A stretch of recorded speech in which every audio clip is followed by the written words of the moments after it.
Hello.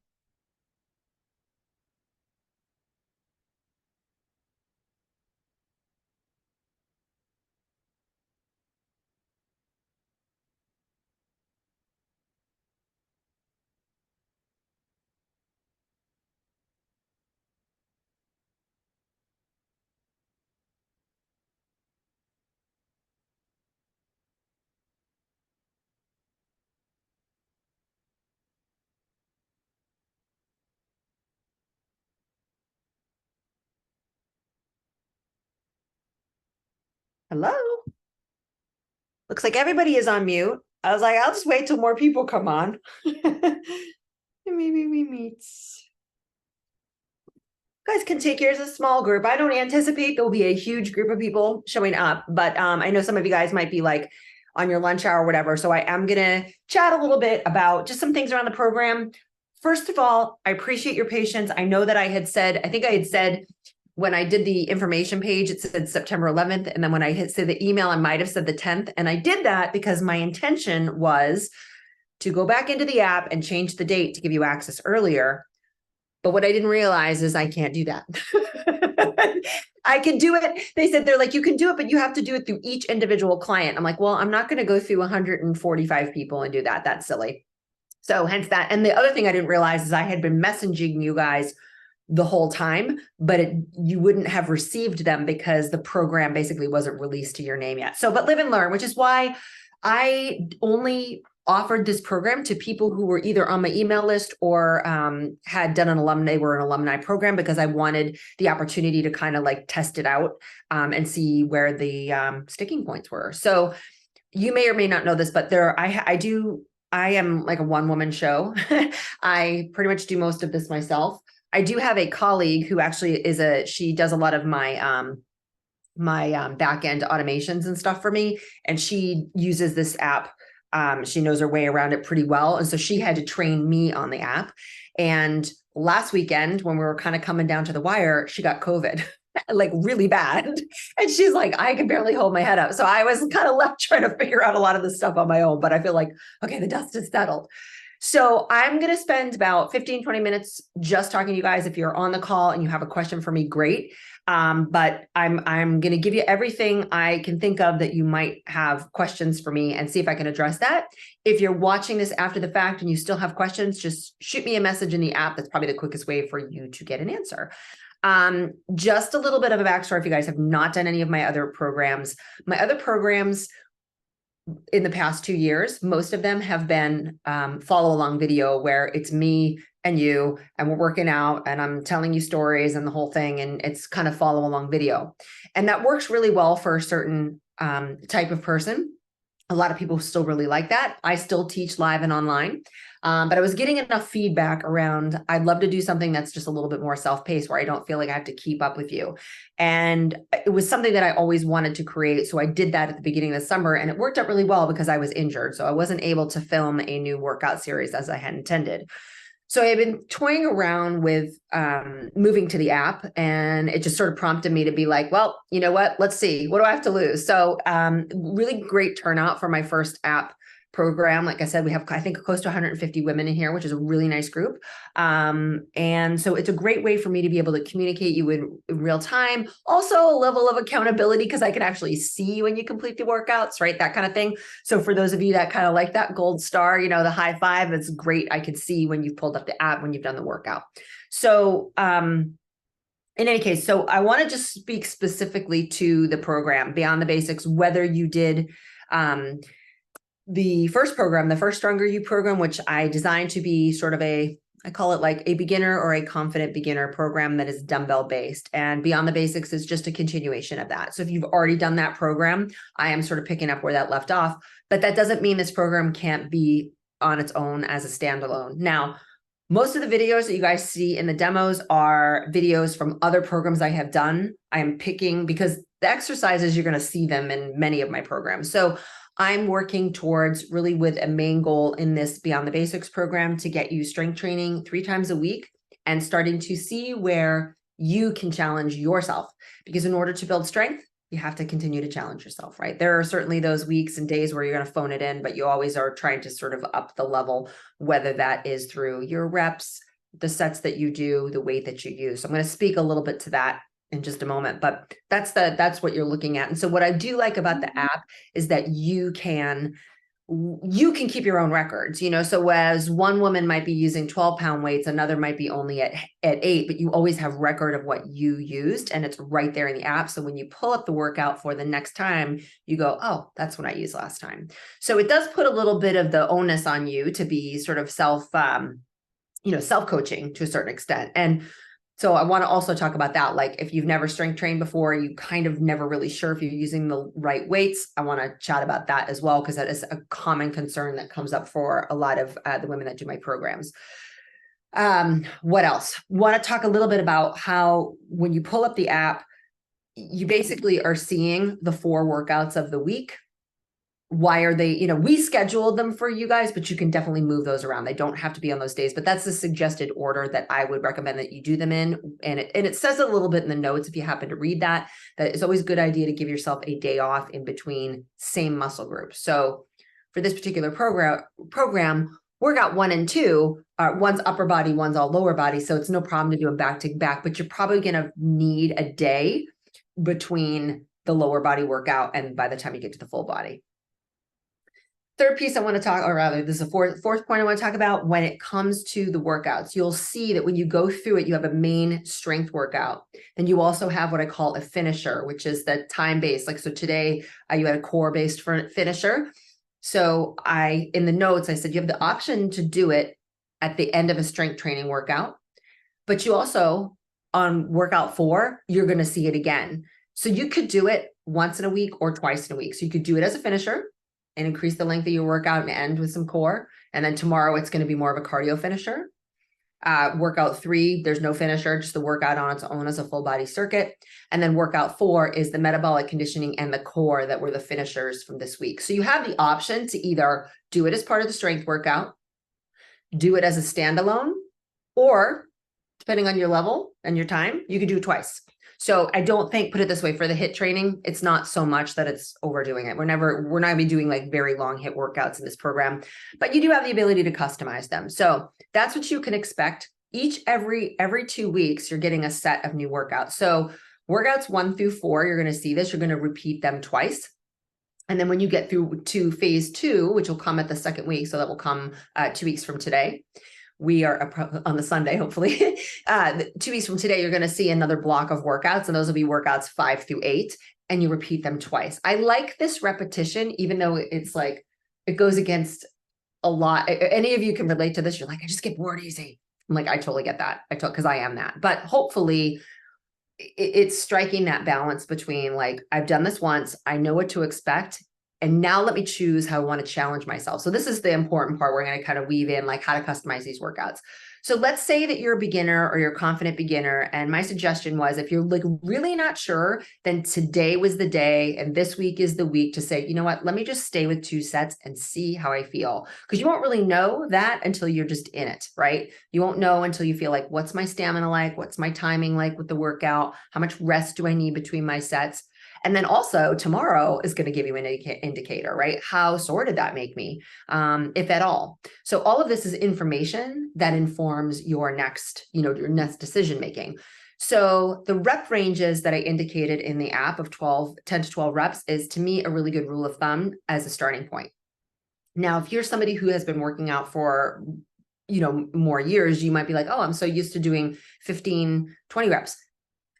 Definitely has value. However, when it comes to building strength, we know that the shorter rep ranges are more going to help you get there a little faster. And it really just comes down to, bringing the muscle to momentary fatigue. So let's say you go through week 1 and you do 2 rounds of everything and you go 10 to 12 reps. And then you get to week 2 and you see the same workouts again. You have multiple ways to approach that. If you're pressed on time, you might be like, you know what, I need to kind of get in and out in 30 minutes. Then you might say, okay, you know what, I'm just doing two sets of everything, but I'm going to increase my reps on this. my rule of thumb there with the weight, if you can increase your reps to 15 and you still 15 reps and you still feel like you can do more, then it's a sign that you probably ought to be lifting a little heavier. So what that could look like in the case of, I keep call them confident beginners, because you guys might, probably done something before.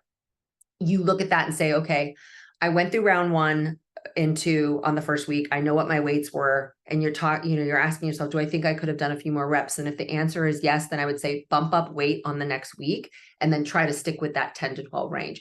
It literally is just, I'm doing this with my hands, but it literally, when it comes to building strength, it's just like little steps, and you get to discern what feels better to me.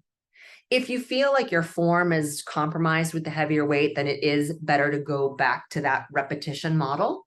But if you feel like, hey, I can pretty confidently do 10 really good reps where the last couple ones are a struggle with the heavier weight and I still feel good about that and confident, then I'd say go for that. So there's no right or wrong here. And I do this in all my programs. I'm really, really a big believer in teaching you to think for yourself. Obviously questions are going to come up around that, but that's what the app is for. And these calls are for, if you're like, I'm still not sure, then let's absolutely talk about it and give you some guidance. Really the way that I was actually just at the studio this morning, I came home to do the Zoom call, but I always say this to my clients. They know the exercise and I make a suggestion. So I might be like, you're doing this type of lunge. I'm like, what do you think, 15s? And I literally put the ball in their court verbally, and they'll go, I'm really feeling stiff today. Let me start with the 12s. And so we get through the first round, like, how'd that feel? And they go, I think I can go heavier, but I leave it up to them. So I'm not so prescriptive of a trainer where I'm like, no, you always do 15. You have to do 15. I don't believe in that. I don't think within putting us in the aging population, but I don't think as we get older, that necessarily serves us. So I take this philosophy with my one-on-one clients. I take it with myself. Show up each day with an open mind and a curiosity mindset and see how your first set goes, because the worst that can happen is you're like, that was too easy. I need to make it harder. Right. So, but only that. Right. And there are going to be days where you didn't sleep well, or maybe you didn't eat so great the day before, or you're still sore from another workout, or you're just tired, or you're tight. There's all sorts of different reasons that could be affecting your training. But I think there's much to be said for continuously showing up with regularity and, and learning to be discerning for yourself. Make sense? So as if I'm talking, get a very small group here, but if you guys have a question as I'm chatting, you can absolutely just take yourself off mute or put it in the chat. That's totally fine. So hopefully that answered your question about how to approach the sets and reps. Like, how do you know? Well, you don't exactly. So everybody's different, especially when it comes to upper body stuff. I think for women, like, in today's workout, if you've done it already, we did overhead tricep extensions. Like, that's an exercise that, because it's not a compound exercise, you're really only using one muscle. It's very isolated. You won't be able to use as much weight to do that as you would with a chest press where you're using more muscles. So this is where it's helpful to have an assortment of weights to choose from home, because there's some movements that you will find that your strength improves pretty quickly. So next piece of this, we talked about the finishers. So in today's case, we had a core finisher. And as I mentioned before, you can absolutely just tack them on. I'm going to continue that through the program. I do that with my clients a lot. We one-on-one clients, like Monday is my studio day where I see people live. It's the only day that I see people like in the flesh now. But we go through like a 45-minute strength training workout, changes every week. And at the end of it, we do a finisher. And I actually oftentimes will let them pick. I'm like, do you want to do a core finisher or a cardio finisher? Just kind of based on like what they feel like they want to do. And then we move forward with that. So you all have that in this program. Workout 1, it's a core finisher. Workout 2, it's a cardio metabolic conditioning, always lower impact version. And then workout 3 is just a circuit on its own. There are more exercises. You're working full body. And then on that 4th day, if you choose to add it, again, I didn't say it was optional. I would like you to try it at least on its own if you're looking for that 4th day, but that workout is short. It's like, it'll be 20 minutes. Which brings me to my next point. The way that I have that set up for the metabolic conditioning, I think you're doing 4 rounds. There is no warm up at the beginning of it specific, but what you could do, and I put this in the notes, you could absolutely just go through it once and just go through it kind of once or twice and just go through it sort of easy. When you get to that workout, you'll see when you pull it up, there's actually a timer built in the app. So it will keep the time for you. You don't have to set up another clock or anything like that. So good to go. And it gives you the, the demo of but there's, it gives you the exercise. So I didn't film a full demo for those workouts. I just put them right up in the app. So that is pretty much, I think, everything that I could think of that you might have to ask me. If I'm forgotten anything, please let me know. So yeah, we covered scheduling. Again, you're going to put your own schedule together, but that was my recommendation as we put it in there, just to say, you know, whether your Monday starts today or your Monday starts tomorrow really is not important to me. But I would just say, try to stay as consistent as possible. I think to get the results from anything, we can all agree, right? Consistency is key. It's what you do with any regularity. So this does bring me to my last really pretty salient point, and this literally comes up in every single program that I do, and it doesn't really have much to do with the workouts themselves, but it has more to do with time management. So if this is new to you, if making time in your day for workouts is new to you, and you tend to lean towards, I never know when to schedule it, something always comes up, you really have to take a very ask yourself some real questions about, okay, what is it about my day-to-day schedule that the 30 to 40 minutes I would need to get my workout in is less likely to happen? Some people, you know yourself better than I do, right? Since we don't know each other personally, but like, I know for me, if I don't get it out of the way in the morning, it is far less likely to happen. But that's my lifestyle, right? For like my husband, he's an end of the day guy.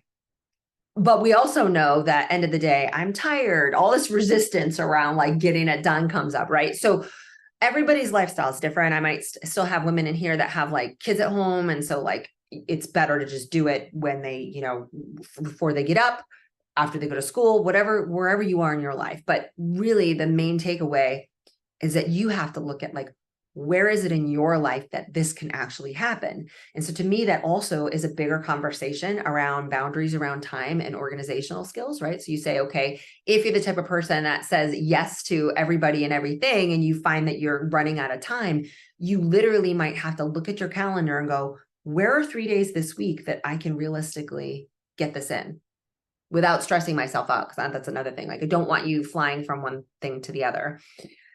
But that being said, you know, there are some of us that something always comes up and gets in the way of you taking care of yourself. And that's, I would imagine that if you invested the time, the money and the time in wanting to do a program, that you really do want to do it. So I would say to you, you know, if that's something that you constantly run up against, communicate with the people in your life that this is, you know, this is your time, and this, I'm planning to work out at X time. And I understand that everybody has varying levels of support, whether it's family, spouse, or work, that you can, you know, this can happen, or you feel comfortable saying that. So I want to be sensitive to that.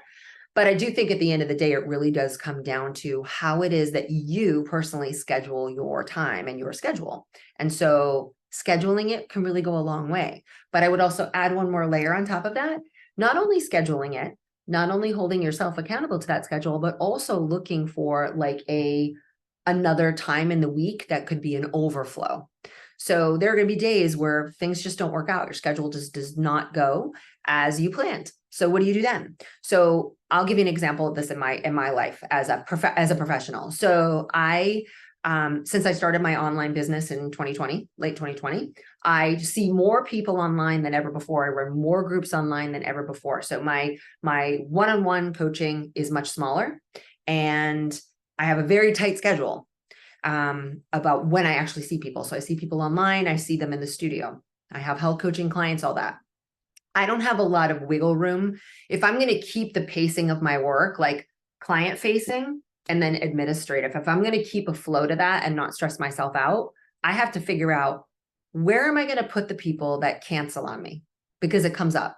So I'll give you an example. I have a client that I see every Monday at 9 a.m. She's like, I can't make it this Monday. When else can you put me in?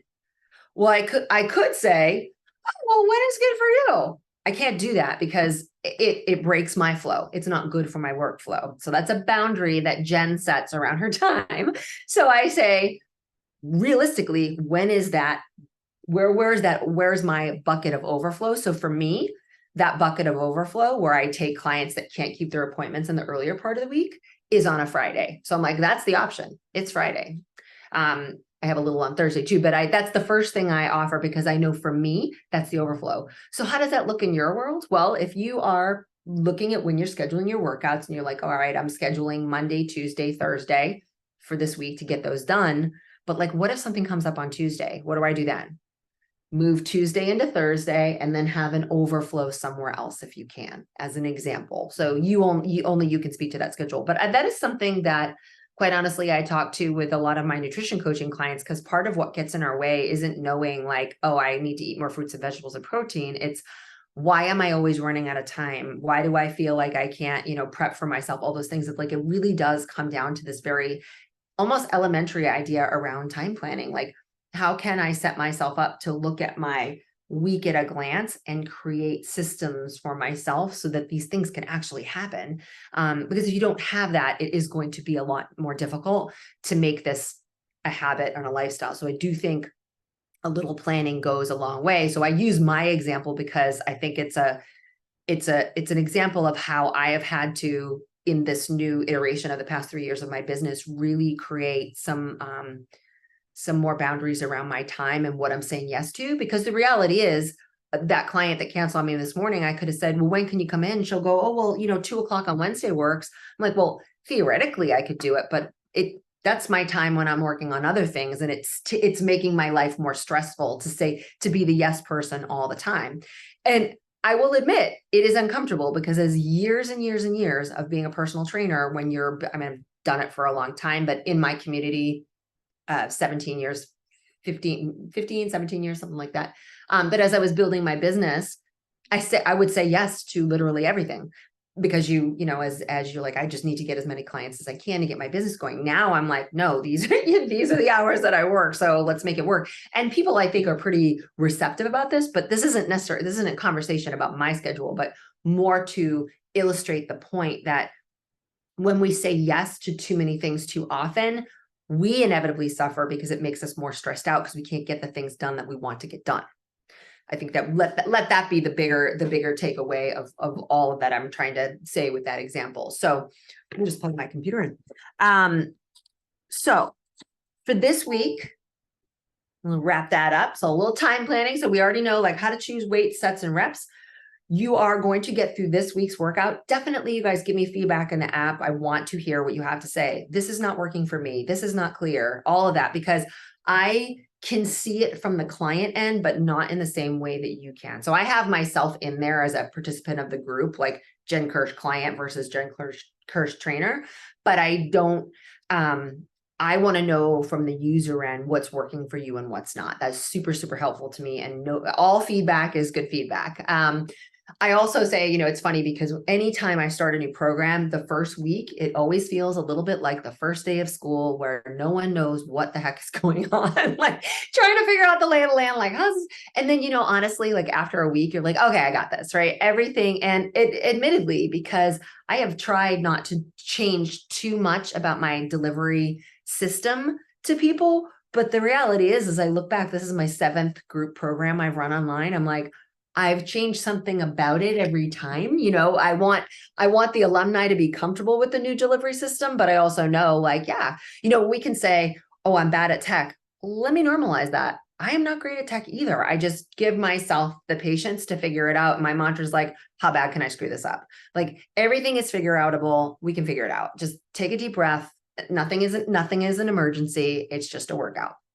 So in my case of the setting, I was setting it up with my colleague who helps me and does work with me behind the scenes. And she's like, okay, when do you want the program to start? So she's doing it and she set it up. I said September 11th, not realizing that I couldn't go back and change that. So I was like, but it's good because every time we make little mistakes like that, we learn how to do it better next time. And I think the same can be said for when you're trying a new fitness program, right? You might be like, I got through that workout, it was a little too easy. Well, what are you going to take away from that, right? That's definitely bad. The ball's in your court on how to rectify that situation. But any case, any questions for me while we're still on here? Yeah, Timmy, let me see your name, Beth. Nice to meet you. Oh, yes, you too. Whoops.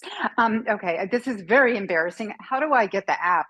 What is the app called? I probably didn't get the email or like, I'm probably the only one who doesn't know this, but you're not. No, you're not. Because so basically the way it's supposed to work is when you purchase the program, the app itself sends you a link to download the app, create your account, but it looks like it's coming from my email address.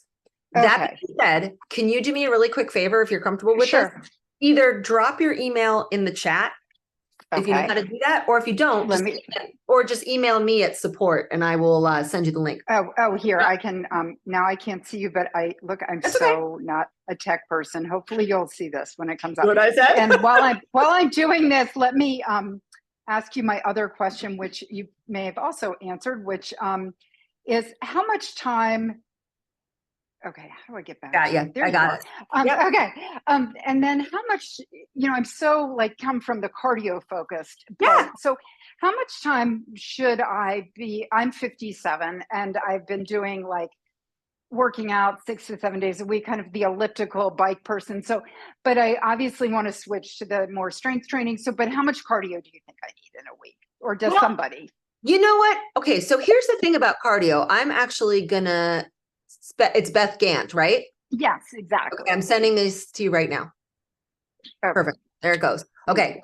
And you can always email me if you don't see it, but I think that you will. Thank you. So, okay. So the general rule of thumb, it's funny because there's a lot of conversation around cardio, on Instagram, oh God, too much cardio, raises cortisol. The reality is cardiovascular training is very good for your heart, right? And we do need it. So I'm definitely vilifying it. The issue I see that becomes is kind of women that, are doing kind of what you had done. It's okay, I'm doing all the cardio all the time and I'm very cardiovascularly fit, but that cardio isn't doing much to support your muscle mass.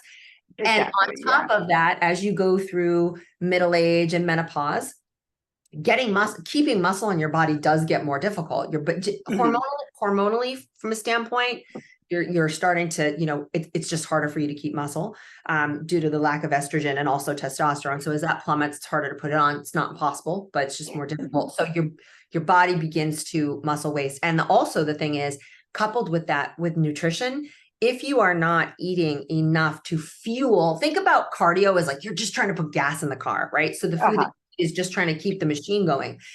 If a woman has a weight loss goal and she undereats while doing the cardiovascular stuff, it can actually, your muscle can begin to break down and be converted into a fuel source that your body uses. Yeah. So that is okay, so we're adding insult to injury, right? But to answer, so I want to just give you a preface about all of where I come from with this. Mm-hmm. So I'm not saying cardio is bad. I think definitely getting movement in, getting your heart rate up, absolutely. But the key thing is that when you're adding something new, like a 3-day-a-week strength training program, I'd say, I want you to start to think about not adding more to your plate, but evening out your plate. So what that might look like if you're working out, doing cardio 6 days a week, you're okay, well, now I'm doing strength training. Do I really need to be doing cardio and strength training? Different bodies tolerate things differently. I do think that and I know this of myself, and I'm just about to turn 53, but I just need more recovery time than ever before. So teaching in the gym for many years and years, it wasn't unusual for me to do a 45-minute cardio workout and then some strength training. That was a non-issue, but now I'm I'm injured right now, but I still do strength training, but I'm minimal effective dosage is always my mindset because it just takes me longer to recover. And I'm happy to report that, I haven't gained weight from that. I keep my muscle mass. I'm not sore all the time. I don't feel tired. I don't feel depleted, but that's just me. So I know that's not a direct answer to your question, but I would say to you, if you're used to doing, I know that giving up the cardio mentally is a tough one. Well, just your heart, with the strength training, do you feel like you're I mean, what am I trying to ask? Just that you're still your heart is getting the workout as well. Oh yeah. Okay. Yeah. So I would say to you, if you were my client, Beth, and you walked in and you and you go, okay, this is what I'm doing. And you said, I want to start strength training 3 days. I want to start strength training. I'm going to work out 3 days a week, strength training between 30 and 40 minutes. That's what this program is. I'd say, okay, let's dial back on your cardio a couple of sessions and replace them with this. If you want to go for a walk on top of that, absolutely go for it. The way this program is designed, when I was talking about the finishers, so on day 1, it's all upper body and core. So on a day like that, to me, I'm if you still wanted to do cardio on a day like that, great. It's the next day where you're okay, I'm doing lower body and a metabolic finisher where you are going to get your heart rate up. That's a day where I'd be don't do the cardio. Just skip it. If you want to go for like an easy leisure walk for stress relief and for your head, great. But you don't need to necessarily be getting your heart rate up super high every day Okay. to take care of your heart health. And quite frankly, also for caloric expenditure. We know, Okay. I don't know if you took my other live, I did a live free talk last week, and this phenomenon. Yes. Yeah. Yeah, I think a lot of people really think that we mistakenly think, and it's funny because cognitive dissonance is a real thing, right? Like we think that it's this direct line, like if we do an hour cardio a day and it says we burn 500 calories, it's like, the reality is the more muscle you have on your body and the more that you're active by moving around and, vacuuming, cleaning your car, all of the other things, like you actually burn more calories doing that than you do in a workout. So, interesting. so this is why, like a lot of women, I work with a lot of corporate women in the past. I'm like, listen, you can go crush your HIIT class for 40 minutes and make yourself sore as hell. But sitting at that desk the rest of the day is a problem. That would put you in the sedentary category. So I am more, I've really changed my tune on this in the past 10 years. Is that, if you can get yourself to move, and that's what I mean, like just not necessarily go out like trying to walk 5 miles, but like go for little 20-minute walks here and there, get the dog out, whatever. Like just look at how much you're moving in the day. You're going to see that, you're not going to like instantly start gaining weight. You're not like, that's just not the way your metabolism works. So I think finding a balance is good, because I would hate for you to add extra on, not necessary. I would also, ask you to like make sure that you include a rest day or two.